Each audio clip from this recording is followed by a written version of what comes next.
Hi everyone, कैसे हैं आप सभी। उम्मीद करता हूं कि आप सभी स्वस्थ होंगे, मस्त होंगे और अपने आगे के सिलेक्शन की तैयारियों में सब लोग अपने कामों में व्यस्त होंगे।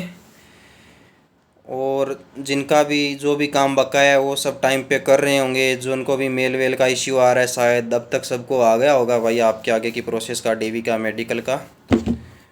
तो भाई लोगों, जो भी आपके आगे के क्वेश्चन थे, जो भी आपको डाउट आ सकते थे, या जो भी आपके आगे की प्रोसेस थी जिसमें क्या काम होना था, क्या नहीं होना था, क्या आपको करना चाहिए था, किन बातों का ध्यान देना चाहिए था, मेरे हिसाब से जितना हो सकता था, जितना मैं जानता था उतना मैंने आपको वो सब चीज़ें बताने की कोशिश करी। चाहे आपका प्रेफरेंस फॉर्म के ऊपर टॉपिक रहा हो, चाहे मेडिकल के ऊपर रहा हो। एक अपना जो मेन पॉइंट बीच में निकल के आया था भाई, कॉस्ट ऑफ लिविंग के ऊपर, रहने की क्या व्यवस्था है, पीजी वगैरह का कैसा अरेंजमेंट मिल जाता है कि नहीं। और इसके बाद एक चीज़ निकल के आई थी भाई, एक्सटेंशन के ऊपर बढ़िया डिमांड आई थी, तो मैंने उस पर भी एक कल वीडियो बनाया है, आपने शायद उम्मीद करता हूँ देखा होगा।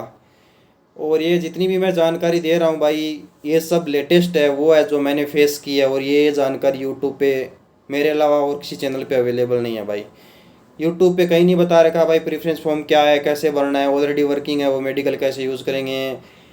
अगर किसी ने बता रखा तो ये नहीं बता रखा होगा आपको कि जियो से या जो भी आपका हेड ऑफ ऑफिस है उससे अटेस्टेड करवाना है। तो ये सब जानकारी अगर आपको मैं रियल ऑथेंटिक इन्फॉर्मेशन एक जगह, एक ही वीडियो के माध्यम से एक ही जगह मिल रही है।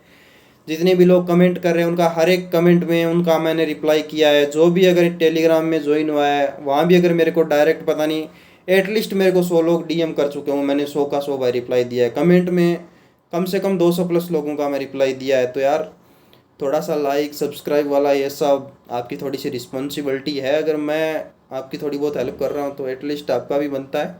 बाकी आप सभी लोग ग्रेजुएट हैं, समझदार हैं, तो देख लीजिए अपने हिसाब से। ज़्यादा मैं क्या ही बोलूँ यार। अब एक अपना पॉइंट निकल के आ रहा है भाई, पॉइंट भी नहीं है एक मेरा। मैं ऑलरेडी वर्किंग था सेकंड वेटिंग लिस्ट से, जब मैंने ज्वाइन किया उससे पहले।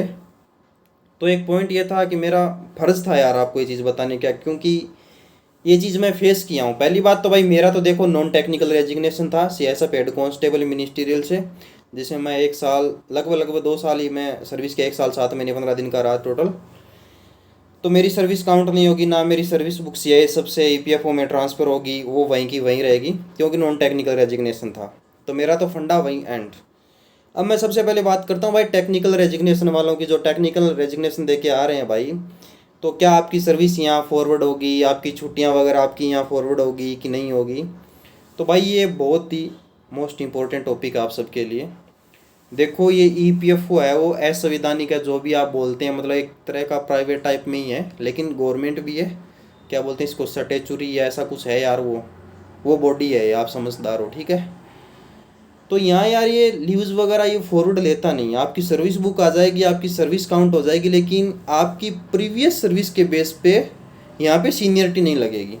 यहाँ मैं नॉन टेक्निकल रेजिग्नेशन देख के आया, लेकिन मैं सेकंड वेटिंग लिस्ट से आ गया। कोई पोस्टल असिस्टेंट है, कोई बैंक में या 2 साल से वर्किंग है, लेकिन आप मेरे से जूनियर काउंट होंगे। इन टर्म्स ऑफ सर्विस आप मेरे से सीनियर होंगे, लेकिन ईपीएफओ में वो सर्विस केवल आपकी क्वालिफाइंग सर्विस के टाइम काम आएगी। जब आपके अपना होता ना कि जब 18 साल सर्विस हो जाती है तो अपनी क्वालिफाइंग सर्विस काउंट होती है। वो क्वालिफाइंग सर्विस अपना बुक है वो आरपीओ भेजी जाती है, जो भी आपका आरपीओ लगता है, और वहाँ वो आरपीओ आपकी सर्विस को वेरीफाई करता है। तो उसी टाइम में वो आपकी सर्विस की यूटिलिटी है बस। बाकी ईपीएफओ ना उस हिसाब से आपकी सीनियरिटी नहीं लगने वाली है, कुछ नहीं। यहाँ सब आप थर्ड वेटिंग लिस्ट वाले बराबर हो। अगर उसके बाद मैंने कहीं ट्रांसफ़र ले लिया तो आप मेरे से सीनियर हो गए, मैं आपसे जूनियर हो गया, और अभी हाल फिलहाल में आप जूनियर रहोगे। तो ये है मोटा मोटा फंडा। तो आपकी सर्विस केवल क्वालिफाइंग सर्विस के मामले में काउंट होगी। और उसके बाद मैं बात करूँ भाई छुट्टियों का, तो भाई जितना हो सके अपनी छुट्टियों को मज़े में ले लो, काट लो। अभी यहाँ आपकी छुट्टियाँ फॉरवर्ड नहीं होने वाली है।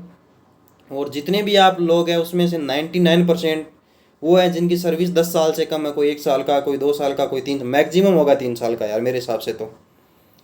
तो 3 साल की सर्विस है तो 10 साल से पहले आपका छुट्टियां अगर इंकेसमेंट भी होती है तो आपको ईएल का, फुल ईएल का पेमेंट नहीं मिलता।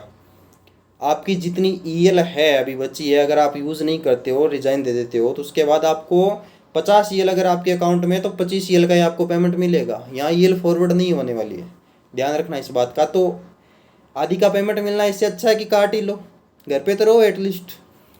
सेकंड चीज़ HPL, भाई HPL 10 साल से पहले रिजाइन दे रहे हो, कचरा है उसका, ना इनकेस होना है ना फॉरवर्ड होनी है, कुछ नहीं होना है। तो भाई मेरे केस में भी ऐसा हुआ, मेरी 46 EL थी और 35 HPL थी, तो मेरा कल ही 46 EL थी, उसका पेमेंट आ गया भाई, मेरा डिपार्टमेंट ने कर दिया, सब ने टाइमली सब कुछ सेटल कर दिया। उसमें कुछ नहीं मिलता, जिस टाइम आपने रिजाइन दिया उस टाइम आपका क्या बेसिक चल रहा है, उस टाइम आपका क्या डी है, बस बेसिक एंड डी है, बाकी आपको अदर कोई अलाउंस नहीं दिया जाएगा, उतने दिनों का पेमेंट हो जाएगा। और HPL मेरी 35 HPL थी, तो मैं नहीं काट पाया उसको, तो नहीं मिली। अदरवाइज़ मेरे को मौका मिलता तो मैं घर जाता, मेडिकल वेडिकल लगा के, बीमार का बहाना बना के जो भी 100 तरीके काटने के कर लेता।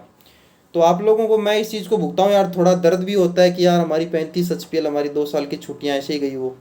तो आप मेडिकल वेडिकल लगा के आराम से काट लेना भाई, जब तक ज्वाइन ना करो उससे अपनी छुट्टियों के मज़े लेना, क्योंकि यहाँ कुछ फ़ायदा नहीं होने वाला, छुट्टियाँ आपकी फॉरवर्ड नहीं होगी, भले ही आपका टेक्निकल हो नॉन टेक्निकल हो। टेक्निकल हो आपकी सर्विस बुक आ जाएगी, सर्विस काउंट हो जाएगी, लेकिन सीनियरिटी नहीं लगेगी।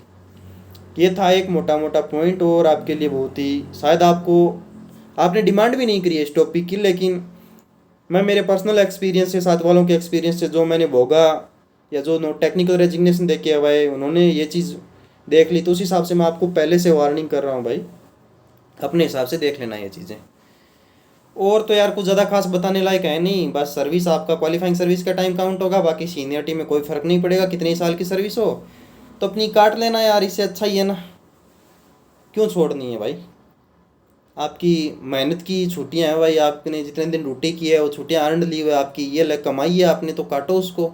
अगर नहीं काटोगे तो यहाँ तो आनी नहीं है, और उतनी कमाई छुट्टियों का यार फिर आधा पेमेंट भी ले तो कोई मतलब की बात नहीं रही है। तो इससे अच्छा है कि काट ही लो आप, थोड़ा बहुत एक्सटेंशन अप्लाई कर देना, कुछ नहीं होना, कोई ना कोई बहाना मिल ही जाएगा एक्सटेंशन का, शादी का बना लेना, फर्जी कार्ड छपम, जो कुछ तुम समझदार हो, सब ग्रेजुएट हो, ये सब कर सकते हो, कुछ भी करके बना लेना, और काटना अच्छे से छुट्टियाँ यार, रिजाइन रिजाइन डालते रहना, फालतू में छुट्टियाँ वेस्ट मत करना, क्योंकि यहाँ नहीं आने वाली है। तो ये मेरा एक पर्सनल सजेशन रहेगा, जितने भी ऑलरेडी वर्किंग है उनको, छुट्टियों के मामले में कॉम्प्रोमाइज़ मत करना यार, रियल में वो चीज़ें दर्द देती। आज मेरा भले ही 46 EL थी, उसमें से 23 का पेमेंट आ गया, पर जो 35 EL थी ना यार, सॉरी HPL थी ना, उसका थोड़ा सा दर्द हुआ। क्योंकि मैं बताऊँ आपको, मैं 1.5 महीने से CISF में रिक्रूटमेंट चल रही थी कंटिन्यू, 1.5 महीना का यार, 52-53 दिन ही हो गया। एक पहले GD का फिजिकल था, SSC GD का, उसके बाद SSC सॉरी ये जो ड्राइवर्स होते हैं ना, पंप ऑपरेटर वगैरह, इनका था, और उसके बाद CISF ट्रेडमैन का था। 3 भर्ती के मैं बोर्ड मेंबर में था भाई। तो रिक्रूटमेंट सेंटर में रहा, तो यूनिट में रहा नहीं, रिक्रूटमेंट सेंटर में छुट्टी मिली नहीं। यहाँ जब मैं DV करवाने आया तभी मैं रिक्रूटमेंट में ही था, रिक्रूटमेंट बोर्ड में ही था, तो वहाँ से ही केवल 1 दिन की छुट्टी मिली मुझे, फ़्लाइट से आया, फ़्लाइट से गया, वापस रिक्रूटमेंट सेंटर ही रिपोर्ट करना पड़ा। तो जितने भी बैड सर्विस वाले हैं वो छुट्टियों की कीमत समझ रहे होंगे यार, क्या रहता है, क्या पैरामिलिट्री में छुट्टियों का सीन है। फिर रिक्रूटमेंट सेंटर में रिक्रूटमेंट पूरी करा के यूनिट गया, वहाँ टोटल 8 दिन का टाइम मिला। फिर इधर से सब प्रोसेस हो गया, ऑफर ऑफ अपॉइंटमेंट भी आ गया, मैं उसको एक्सेप्ट भी कर लिया, फिर वहीं ज्वाइनिंग लेटर भी आ गया। फिर सोचा यार थोड़े टाइम घर भी जाऊँ और ये भी ज्वाइन कर लूँ, तो इस हिसाब से मैंने फिर टाइम नहीं मिल पाया यार HPL यूज़ करने। नहीं तो मेरा प्लान था 5 ये लगा के जाता वहाँ, बस सर्टिफिकेट बनवाता अपना, बढ़िया 20 दिन काट के आता, पेमेंट भी मिल जाता और छुट्टियाँ भी यूज़ हो जाती, पर नहीं हो पाया तो नहीं हो पाया, क्या कर सकते हैं। तो भाई ये एक छोटा सा सजेशन था, और वीडियो आपको काफ़ी यूज़फुल हेल्पफुल लगा होगा, क्योंकि ये इंटरनल जानकारी है कि छुट्टियाँ काउंट होगी नहीं होगी, सर्विस काउंट होगी नहीं, बाहर कहीं अवेलेबल नहीं है मेरे भाई जो ऑलरेडी वर्किंग है। तो उम्मीद करता हूँ आपको जानकारी अच्छी लगी होगी, और लाइक सब्सक्राइब शेयर वाला जो कुछ भी आपकी तरफ से दया भावना बनती है भाई दिखा देना। बाकी आप समझदार हो। इसके अलावा और अगर किसी टॉपिक पे आपको जानकारी चाहिए, कुछ डिटेल चाहिए, तो मेरे को बता देना भाई कमेंट में, टेलीग्राम में, और टेलीग्राम का लिंक मैं दे रहा हूँ, ज्वाइन कर लेना। बाकी मिलते हैं भाई फिर से कभी किसी नए टॉपिक के साथ, आप सभी के साथ मुलाकात करते हैं, और आओ ज्वाइन करो, आपके साथ कभी फेस टू फेस मुलाकात करते हैं। आज के लिए इतना ही, मिलते हैं किसी नए वीडियो में नए टॉपिक के साथ, बाय।